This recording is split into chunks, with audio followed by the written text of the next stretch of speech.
사람은 작든 크든 간에 어딘가 매여 있다는 것이 불편할 수 있습니다.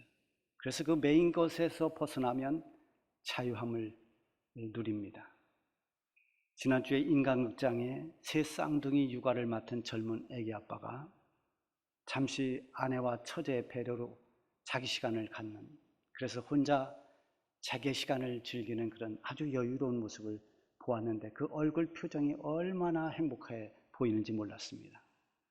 이렇게 생활 속에서 잠시 해방될 수 있는 그런 가벼운 매임도 있지만은 그렇지 않고 정말 무거운 매임, 정말 힘든 그런 매임도 있습니다. 그 가운데 하나가 아마 병으로 인해서 고통받는 분들일 것입니다. 우리 교회 개척되고 얼마 되지 않아서 우리 젊은 여집사님 한 분이 위암이 걸렸습니다.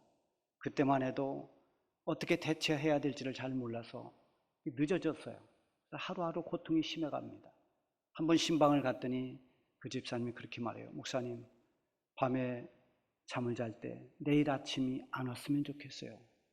이런 말을 했습니다. 지금도 30여 년이 되는데도 그 말이 잊혀지질 않습니다. 아침에 눈을 뜨고 나면 온종일 겪어야 할 그 고통, 견딜 수 없는 아픔, 그것 때문에 차라리 아침이 안 왔으면 좋겠다고 그런 말을 하는 걸 들었습니다. 얼마나 병이 자신의 몸을 고통스럽게 하고 거기에 매여서 얼마나 불편하고 힘든 순간순간을 보내고 있는가 하는 생각을 했습니다. 어떤 사람은 경제적인 짐 때문에 고통을 받습니다. 어떤 사람은 인간관계의 짐 때문에 여러 가지로 괴로워합니다. 그런가 하면 지금 우크라이나나 가자지구 주민들은 전쟁으로 인해서 고난의 짐을 짊어지고 살아갑니다. 그래서 이런 고난의 짐, 얽매여져 있는 이런 것들을 다 풀고 해방되기를 얼마나 갈급해하고 소원하는지 모릅니다. 오늘 본문으로 돌아가면 애굽에서 종살이하던 히브리 민족, 즉 이스라엘 백성들은 오랜 세월을 바로의 학정 아래서 고통받으며 살아갔습니다. 바로의 억압이 점점 더 심해지면서 백성들의 고통도 더 커져만 갔습니다. 그들의 고통이 하늘에 닿았고 마침내 하나님께서 그들의 고통하는 소리, 신음소리를 들으시고 그 시대에 준비해 놓았던 지도자 모세를 부르시고 모세를 보내서 그 혹독한 종살이에서 이스라엘 백성들을 해방시켰습니다. 그리고 애굽을 탈출해서 하나님이 약속하신 가나안 땅으로 향하게 했습니다. 이것이 바로 출애굽기 사건입니다.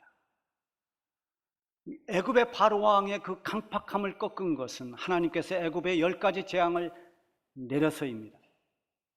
특히 마지막 재앙, 그 마지막 재앙을 내리던 밤에 하나님의 백성들은 다 어린 양의 피를 문설주에 바르도록 했습니다. 그래서 어린 양의 피를 문설주에 발랐던 이스라엘 백성들은 다 그 죽음이 넘어갔고 애굽 전역의 모든 장자가 그날 밤 죽임을 당합니다. 그러고 나서 바로는 두 손을 들었습니다. 자기들의 종들인 이 히브리 민족을 내보내 주었습니다. 이렇게 해서 그동안 고통 속에 종으로 얽매였던 이스라엘 백성들이 바로의 손을 벗어나서 애굽을 이제 탈출합니다. 탈출해서 이제 광야길로 가는 동안에 하나님께서 낮에는 구름 기둥으로 그들을 인도해 주셨고 밤에는 불 기둥으로 그들을 인도하면서 보이지 않는 하나님의 손길이 이스라엘 백성들과 함께 했습니다. 그들이 광야길을 걸어서 저 홍해 앞에 이르렀을 때 뜻밖의 일이 벌어집니다. 오늘 본문 시작하는 10절에 보면 바로가 가까이 올 때에 이스라엘 자손이 눈을 들어 본즉 애굽 사람들이 자기들 뒤에 이른지라. 이스라엘 자손이 심히 두려워하여 여호와께 부르짖고 바로의 손에서 벗어난 줄 알았는데, 그래서 이제 해방의 기쁨을 누렸는데 다시 추격해 오는 바로의 군대를 보았습니다. 이 바로는 애굽의 왕 파라오를 말하는 거죠.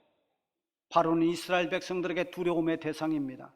그들을 억압하고 그들을 고통스럽게 하고 종살이에 무거운 짐을 지웠던 사람이 바로입니다. 그 바로가 지금 가까이 오고 있습니다. 오늘 우리들에게도 우리의 바로가 있습니다. 지금 내게 다가온 두려움일 수도 있고 이미 나를 괴롭히는 병일 수도 있습니다. 내 마음을 억압하고 짓누르는 그 어떤 문제일 수도 있습니다. 만나고 싶지 않는 바로, 피하고 싶은 바로, 벗어나고 싶은 그 바로가 우리의 삶에 무거운 짐이 되어서 내게로 가까이 오거나 나를 덮치는 경우가 있습니다. 이럴 때 우리는 어떻게 해야 되는가? 오늘 본문에 나오는 이스라엘 백성들은 바로가 가까이 올 때 어떤 반응을 나타냈는가? 11절에 보면 그들이 또 모세에게 이르되 애굽에 매장지가 없어서 당신이 우리를 이끌어내어 이 광야에서 죽게 하느냐? 어찌하여 당신이 우리를 애굽에서 이끌어내어 우리를 이같이 하느냐? 지금까지 해방의 기쁨을 만끽했습니다. 바로의 학정에서 벗어나서 자유를 만끽하며 광야를 걸어왔습니다. 고통받은 그 애굽을 벗어나서 하나님이 인도하시는 구름기둥, 불기둥의 인도함을 받으며 여기까지 왔습니다. 여기까지 너무나 좋았습니다. 또 그들을 인도하는 지도자 모세가 수많은 백성들을 이끌고 지금 홍해 앞까지 왔습니다. 그런데 그때 바로가 가까이 오자, 추격해오자 백성들의 태도는 다 돌변했습니다. 갑자기 원망과 불평으로 바뀌었습니다. 그들이 모세를 원망합니다. 왜 이 광야로 우리를 끌어내서 여기서 죽게 만드느냐? 이들이 말을 들어보면 두 가지 잘못된 생각을 하고 있습니다. 하나는 그들이 애굽에서 나온 것을 원망한다는 것입니다. 이스라엘 백성들은 애굽에서 종살이했습니다. 하루하루 감당하기 힘든 노역에 시달리면서 종살이에서 해방되기를 그들은 사모했습니다. 그런 애굽에서 나올 수 있었던 것은 하나님의 긍휼이고 하나님의 은혜였습니다. 그것을 지금 망각하고 있습니다. 하나님께서 처음 모세를 부르실 때 출애굽기 3장 9절 10절에 보면 이렇게 말씀하십니다. 이제 가라. 이스라엘 자손의 부르짖음이 내게 달하고 애굽 사람이 그들을 괴롭히는 학대도 내가 보았나니 이제 내가 너를 바로에게 보내어 너에게 내 백성 이스라엘 자손을 애굽에서 인도하여 내게 하리라. 하나님께서 종살이하고 있는, 학대받고 있는 그 백성들을 불쌍히 보시고 모세를 보냈습니다. 그래서 모세를 통해서 이 백성들을 끌어내신 분은 하나님이십니다. 그것은 하나님이 행하신 일이고 하나님께서 이스라엘 백성들에게 베풀어 주신 은혜입니다. 그들을 구원해 주시려고 죽을 운명에 태어난 모세를 살려주셨고 때가 되어 하나님께서 그 모세를 불러서 하나님의 백성들을 애굽에서 끌어내도록 명했습니다. 그런데 지금 우리가 애굽에서 나온 것을 원망하고 있는 것입니다. 또 하나 잘못된 생각은 모세가 그들을 광야로 끌어내어 죽게 만들었다는 것입니다. 그들은 애굽에 매장지가 없어서 우리를 이곳 광야에서 죽게 만드느냐고 원망합니다. 그러면서 애굽 사람을 섬기는 것이, 종살이하면서 애굽 사람 섬기는 것이 광야에서 죽는 것보다 더 낫다라고 그렇게 말합니다. 모세가 과연 자기 백성들을 죽이려고 광야로 이끌어냈겠습니까? 그들이 고통받을 때 그들을 위해서 하나님의 부르심에 순종한 모세입니다. 하나님의 부름을 받고 두려움을 극복하고 애굽 왕 바로 앞에 서서 내 백성들을 내보내달라고 말했던 사람이 모세입니다. 그러한 모세를, 자기들을 위해서 지금까지 앞장서 모든 일을 감당하고 있는 그들의 지도자 모세를 우리를 죽이려는 사람으로 그렇게 몰고 가고 있습니다.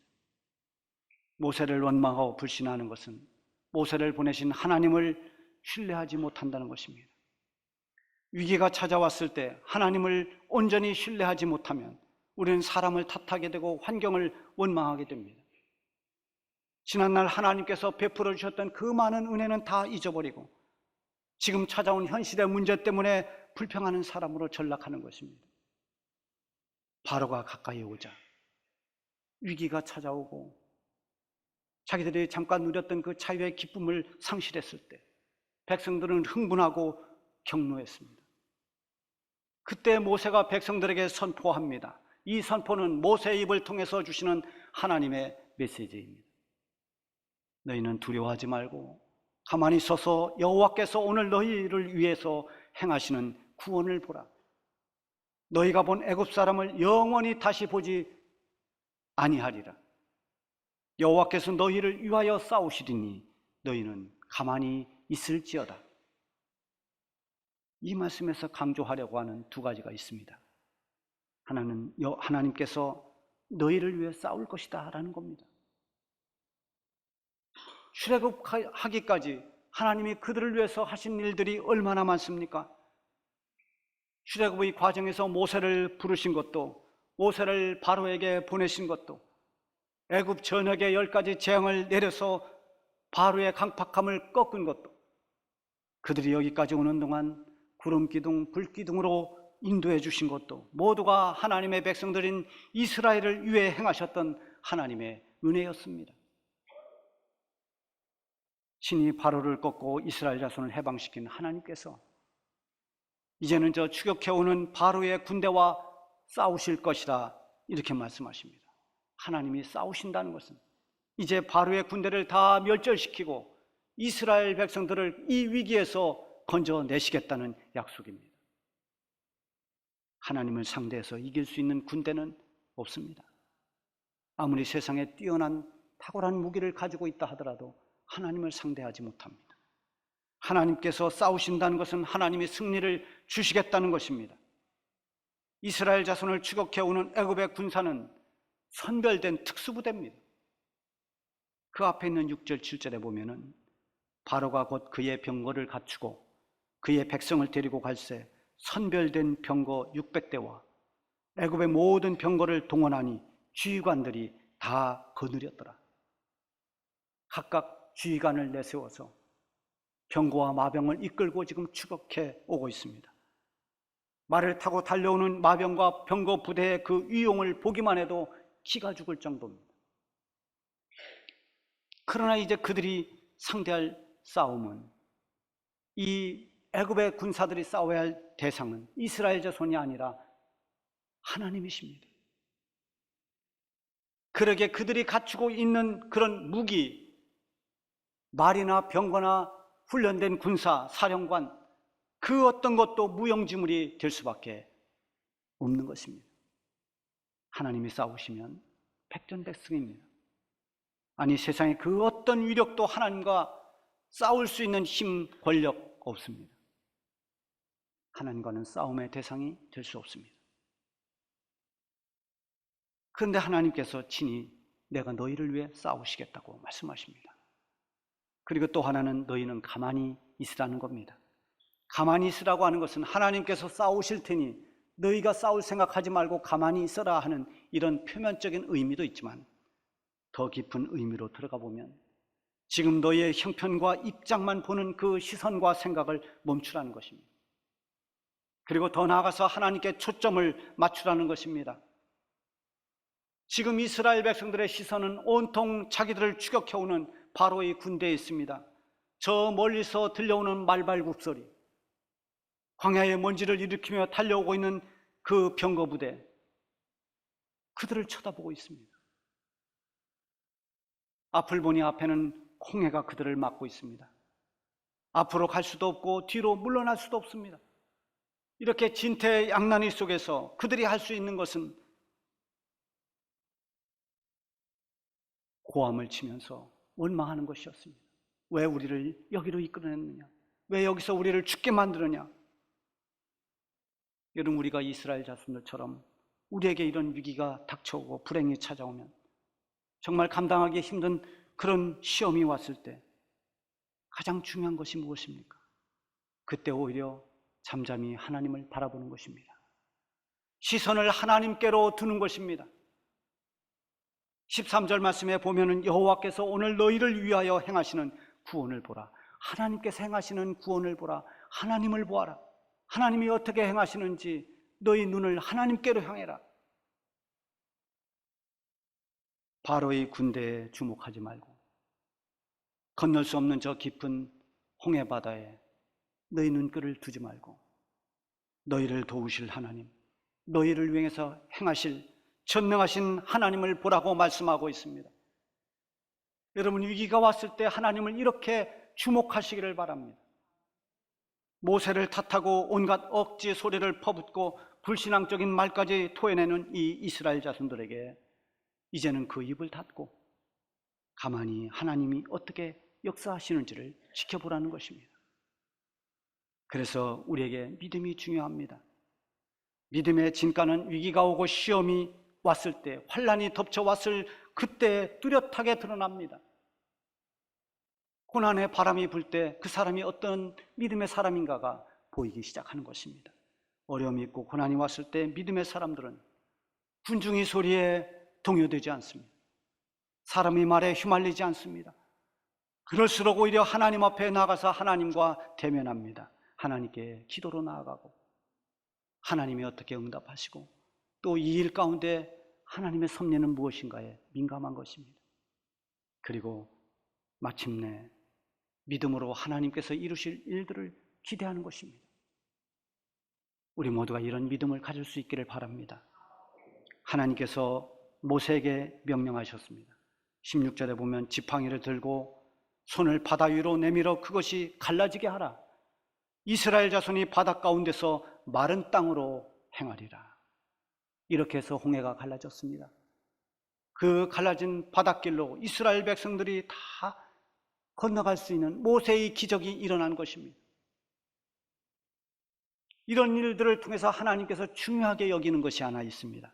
그것은 바로 하나님의 영광을 드러내시는 것입니다. 17절, 18절에 보면 영광을 얻으리니 영광을 얻을 때야, 이런 말씀들이 계속 반복됩니다. 애굽의 모든 군대들을 다 바다에 수장하고 이로 말미암아서 하나님의 하나님 되심을 드러내고 마침내 하나님께서 영광을 얻을 것임을 말씀하고 있습니다. 하나님을 믿는 우리 성도들은 하나님의 영광을 위해 살아야 됩니다. 모든 것을 통해서 하나님께 영광을 돌릴 줄 알아야 됩니다. 고린도전서 10장 31절에 보면 너희가 먹든지 마시든지 무엇을 하든지 다 하나님의 영광을 위하여 하라고 말씀하고 있습니다. 예배를 통해서도 하나님께 영광을 돌리고 작은 감사나 큰 기적 가운데서도 하나님께 영광을 돌려야 합니다. 하나님께서 우리의 삶에 개입하시고 우리가 그 하나님을 신뢰하고 의지하는 한 우리에게 바로와 같은 그런 두려운 문제나 고난은 있지만 그것이 우리를 무너뜨리거나 우리를 삼킬 수가 없습니다. 하나님이 우리의 피난처가 되시고 우리의 산성과 우리의 방패가 되어주시기 때문입니다. 19절에 보면 보이지 않는 하나님의 사자가 이스라엘 진 앞에 가고 있었습니다. 이미 하나님께서 이스라엘 백성들을 인도하고 계셨습니다. 추격하는 애굽 진영이 저쪽에 있고 이스라엘 진영은 이쪽에 있는데 저쪽은 사방이 캄캄한 흑암입니다. 아무것도 할 수가 없습니다. 그런데 이쪽은 밤이 낮처럼 밝았습니다. 그리고 20절 마지막 부분에 보면 밤새도록 저쪽이 이쪽에 가까이 하지 못하더라. 이쪽에 가까이 못하였더라. 하나님의 백성들이 홍해를 다 건널 수 있도록 하나님의 사자가 막아서고 있습니다. 오늘 시작되는 본문 10절에는 바로가 가까이 올 때, 오늘 본문이 끝나는 20절 마지막에는 이쪽에 가까이 못하였더라. 여러분, 이것이 우리에게 시사해 주는 의미가 너무나 큽니다. 우리에게 고난이 또 생각하지 못했던 환난이 여러 가지 문제들이 바로처럼 가까이 올 때 하나님을 의지하면 하나님께서 그것을 가까이 오지 못하게 막아주십니다. 오늘 우리에게 바로와 같은 위기와 고난이 닥쳐왔을 때 원망과 불평을 멈추고 잠잠히 하나님을 바라보십시오. 하나님께서 개입해 주시고 하나님의 섭리를 이루실 것입니다.